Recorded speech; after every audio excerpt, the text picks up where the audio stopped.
omulungi atulaba nkwaniriza nnyo mu kaseera kano bwe tukutuusizaako embeera y'obudde nga tukolaganira wamu ne Bukedde TV. Omwanjuzi nze Lubega Michael. Enkuba ekyagenda mu maaso n'okutonnya mu bitundu by'eggwanga ebiwerako era we ziweredde essaawa 3 ez'enkya ya leero. Arua yabadde wezeza millimeters 46.6, Soroti millimeters 3.2 so ng'ate yo mu Tororo weze millimeter 1.1. Wabula enkuba etonnye oluvannyuma lw'essaawa 3 mu bitundu ebyo eby'e Kampala, Jinja n'Entebbe. Tujja gikutuusaako mu alipoota yaffe ey'olunaku lw'enkya. Bwe tunulira ku bifaananyi ebyo ebikubiddwa ku ssemazinga wa Africa bitulaga nga omukubo gw'enkuba gusimbye mu masekkati ga ssemazinga wa Africa, omwo nga mutwalidde n'eggwanga lyaffe ekireeteddewo enkuba okweyongera okutonnya mu bitundu by'eggwanga ebitali bimu.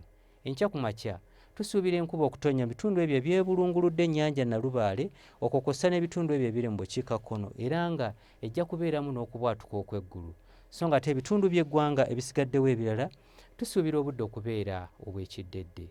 Wabula embeera eno tugisuubira okukyuka era olw'eggulu tusuubira enkuba okutonnya mu bitundu by'eggwanga ebiwerako nga n'ebbugumu erya waggulu tulisuubira okutuukira ddala ku degrees 28 mu kitundu ekyo eky'Emoroto. Mu Kampala tusuubira ebbugumu okutuuka ku degrees 25 so ng'ate yo mu nsozi ez'e Kabaale ebbugumu erya waggulu tulisuubira okutuuka ku degrees 24. Bwe tweyongerayo mu bibuga ebimu ebiri ebusukkansalo w'eggwanga lyaffe mu Nairobi ne Amsterdam tusuubirayo enkuba okutonnya, so nga teyo mu Dubai tusuubira akasana okwememula nga n'ebbugumu lijja kutuukira ddala ku degrees 45. Twongera okutegeeza nti enkuba ekyagenda mu maaso n'okutonnya mu nnaku ezijja mu maaso awo era nga tukutegeeza nti osaana obeere nga wegyetegekedde. Ebyo bye tusobodde okujjira mu kitongole ky'eggwanga ekivunaanyizibwa ku mbeera z'obudde. Nze Lubega Michael.